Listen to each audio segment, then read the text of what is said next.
அன்புள்ள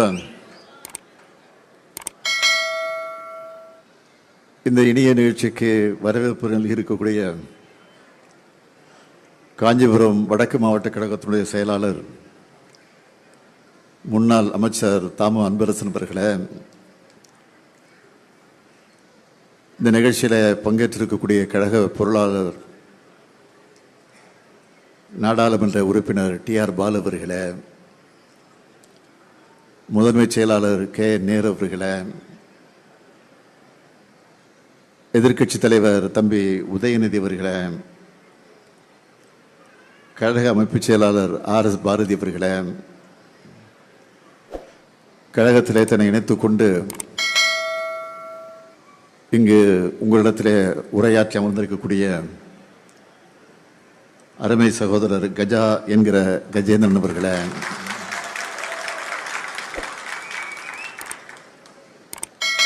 இந்த நிகழ்ச்சிக்கு வருகை தந்து சிறப்பித்துக் கொண்டிருக்கக்கூடிய முன்னாள் சட்டமன்ற உறுப்பினர்கள் ஈகா அவர்களே, வரலட்சுமி மதுசூதனன் அவர்களே, மாமல்லபுரம் விஸ்வநாதன் உள்ளிட்ட கழக நிர்வாகிகளே, நம்முடைய அருமை சகோதரர் கஜா என்கிற கஜேந்திரனோடு நம்முடைய தாய் கழகம் திராவிட முன்னேற்ற கழகத்தில் இணைத்துக் கொள்வதற்காக வருகை தந்திருக்கக்கூடிய அன்புக்குரிய சகோதரர்களே, சகோதரிகளே, இனிய நண்பர்களே, தோழர்களே, அன்புக்குரிய நண்பர்களே, உங்கள் அனைவருக்கும் என்னுடைய அன்பான வணக்கம். தாய் கழகமாம் திராவிட முன்னேற்ற கழகத்தில் தங்களை இணைத்துக் கொள்வதற்காக வருகை தந்திருக்கக்கூடிய அனைவரையும் வருக வருக வருக என நான் வரவேற்க விரும்புகிறேன். அண்ணா அறிவாலயத்திற்கு வந்திருக்கிறீர்கள், கலைஞர் அரங்கத்திலே உட்கார்ந்திருக்கிறீர்கள். ஆக அந்த உணர்வோடு வந்திருக்கக்கூடிய உங்கள் அனைவரையும் மீண்டும் மீண்டும் நான் வரவேற்கிறேன். 75 ஆண்டு காலம் தன்னுடைய லட்சிய பயணத்தை தொடர்ந்து நடத்தி தபல விழாவை கொண்டாடி கொண்டிருக்கக்கூடிய திராவிட முன்னேற்ற கழகத்திற்கு நீங்கள் வந்திருக்கிறீர்கள். அது மட்டுமல்ல, ஒரு முறை இல்ல 6 முறை தமிழ்நாட்டை ஆட்சி நடத்திய திராவிட முன்னேற்ற கழகத்தில் தங்களை இணைத்துக் கொள்ள வந்திருக்கிறீர்கள். நவீன தமிழ்நாட்டை உருவாக்கி தந்திருக்கக்கூடிய தலைவர் கலைஞர் அவர்களால் உருவாக்கப்பட்டிருக்கக்கூடிய இந்த அண்ணா அறிவாலயத்திற்கு நீங்கள் எல்லாம் வந்திருக்கிறீர்கள். ஆகவே வந்திருக்கக்கூடிய அனைவரையும் நான் மீண்டும் மீண்டும் வருக வருக என வரவேற்கிறேன். எப்பொழுதுமே ஒரு இயக்கத்திலிருந்து இன்னொரு இயக்கத்திற்கு பிரிந்து போகிறார்கள் என்று சொன்னால் ஏதோ ஒரு லாபத்தை அடிப்படையாக வச்சு, ஏதாவது வசதியை மனதிலே கொண்டு ஆளுங்கட்சி நோக்கித்தான் அதிகமாக போவது உண்டு. அதை தான் நாம் பார்த்திருக்கிறோம். ஆனால் இன்றைக்கு திமுக ஆளுங்கட்சி அல்ல, ஆளுங்கட்சியாக இருந்து இப்போது எதிர்கட்சியாக மாறியிருக்கிறது. ஆனால் எதிர்கட்சி நோக்கி நீங்கள் எல்லாம் வந்திருக்கிறீர்கள் என்று சொன்னால் பதவிக்காக நீங்கள் வரல, சொகுசாக வாழ வேண்டும் என்பதற்காக நீங்கள் எல்லாம் வரல. பணியாற்ற வேண்டும், இந்த இயக்கத்திற்கு துணை நிற்க வேண்டும், தமிழ் சமுதாயத்திற்கு நாம் பாடுபட வேண்டும், இழந்திருக்கக்கூடிய ஜனநாயகத்தை பாதுகாக்க வேண்டும் என்ற உணர்வோடு வந்திருக்கிறீர்கள். அப்படி வந்திருக்கக்கூடிய உங்களை எல்லாம் நான் மீண்டும் மீண்டும் வரவேற்கிறேன். இங்கு நம்முடைய கஜா என்கிற கஜேந்திரன் அவர்கள் பேசுகிற போது குறிப்பிட்டு சொன்னார், நான் பல ஆண்டு காலம் அதிமுகவிற்கு பணியாற்றி இருக்கிறேன், 2 முறை தேர்தல் களத்தில் ஈடுபட்டு இருக்கிறேன். இருந்தாலும் அந்த இயக்கத்தில் இருந்தபோது நான் விசுவாசமாக பணியாற்றி இருக்கிறேன் என்பதை வெளிப்படையாக அவர் எடுத்துச் சொன்னார். நான் பாராட்டுகிறேன், வாழ்த்துகிறேன். எப்பொழுதுமே ஒருவன் ஒரு தொண்டனாக இருந்தாலும் சரி,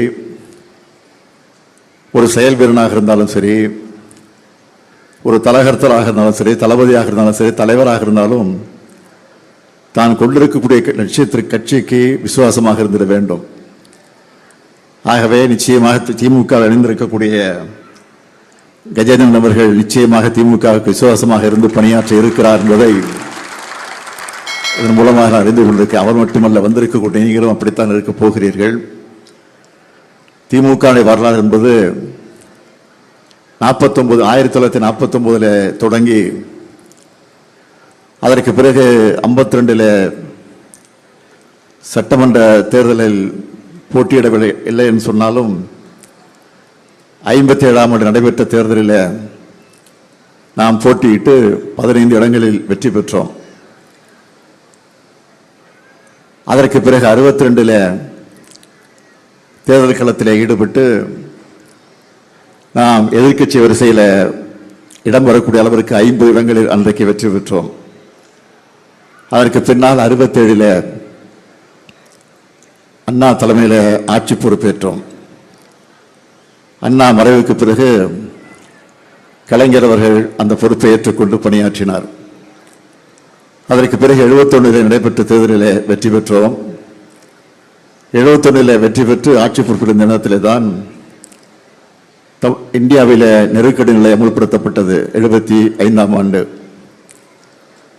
அந்த நெருக்கடி நிலையை நாம் எதிர்த்தோம். நெருக்கடி நிலையை எதிர்த்தால் ஆட்சியை பறிபோகும் என்று தெரிந்தே எதிர்த்தோம். நாம் கவலைப்படவில்லை.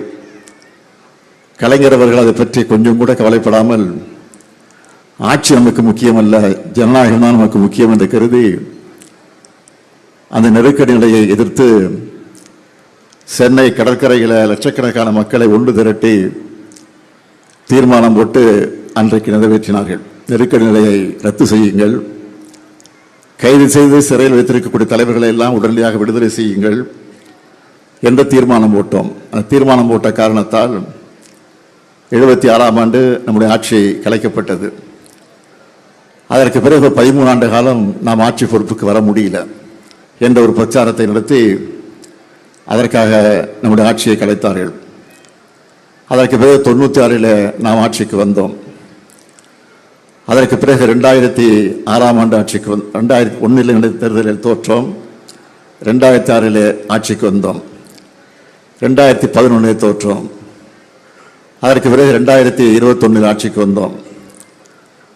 இப்படி எதற்காக நான் சொல்லுகிறேன் சொன்னால், வெற்றி தோல்வி என்பது நம்மை பொறுத்தவரையில் மாறி மாறி வரும். அதற்காக வெற்றியை கண்டு நாம் என்றைக்கு வெறி கொண்டு அலைந்து கொண்டிருப்பதில்லை. தோல்வியை கண்டு என்றைக்கும் துவண்டு விடாமல் பணியாற்றக்கூடியவர் தான் திமுக என்பதை இன்றைக்கு நான் நிரூபித்துக் கொண்டிருக்கிறோம். ஆகவே இந்த நிலையில்தான் தான் இன்றைக்கு வெற்றி வாய்ப்பை நாம் இழந்திருந்தாலும், ஆட்சி பொறுப்பை நாம் இழந்திருந்தாலும், எதிர்க்கட்சி நிலையிலிருந்து பணியாற்றிக் கொண்டிருக்கக்கூடிய இந்த சூழ்நிலையில் நீங்கள் எல்லாம் இங்கு நம்முடைய கஜா என்கிற கஜேந்திரன் தலைமையில் வந்து சேர்ந்திருக்கக்கூடிய நீங்கள் எல்லாம் வந்திருப்பதை பார்த்து நான் மகிழ்ச்சி அடைகிறேன், பெருமைப்படுகிறேன். ஆகவே நீங்கள் கவலைப்பட வேண்டிய அவசியம் இல்லை. இப்போ ஆட்சி நடப்பதை நம்முடைய தயவில் தான் நடந்து கொண்டிருக்கிறது என்பதை மறந்துவிடக்கூடாது. ஏனென்றால் நாம் வெற்றி பெற வேண்டும், திமுக தரப்பில் ஆட்சி அமைய வேண்டும், எதிர்க்கட்சிகள் எல்லாம் தோற்க வேண்டும் என்ற நிலையிலே தான் நாம் தேர்தல் களத்தை சந்தித்தோம்.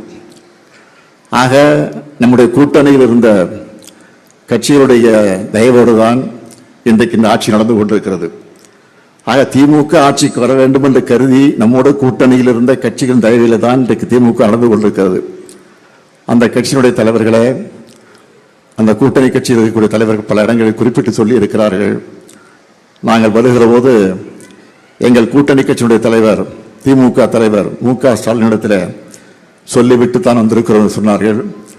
அவர்கள் சொல்லிவிட்டு சொல்லுகிற நேரத்தில் நான் சொன்னேன், நீங்கள் சொல்லுங்கள், உங்களுடைய விருப்பம், உங்களுக்கு இருக்கக்கூடிய ஜனநாயகம் நான் தடுக்க மாட்டேன். நாட்டிலே ஜனாதிபதி ஆட்சி வந்துவிடக்கூடாது, அதன் மூலமாக பிஜேபி ஆட்சி தமிழ்நாட்டிற்கு வந்துவிடக்கூடாது என்ற அடிப்படையிலே தான் அவருக்கு நான் வழி அனுப்பி வைத்தேன். ஆகவே நம்முடைய தயவோடு நடைபெறக்கூடிய இந்த ஆட்சிக்கு முற்றுப்புள்ளி வைக்க விரைவில் நாம் உறுதி எடுத்துக்கொண்டு பணியாற்ற இந்த நிகழ்ச்சியை உறுதியெடுப்போம் என்று கூறி மீண்டும் வந்திருக்கக்கூடிய அத்தனை பேரையும் வருக வருக வருக என வரவேற்று என் உரையை நிறைவு செய்கிறேன். நன்றி, வணக்கம்.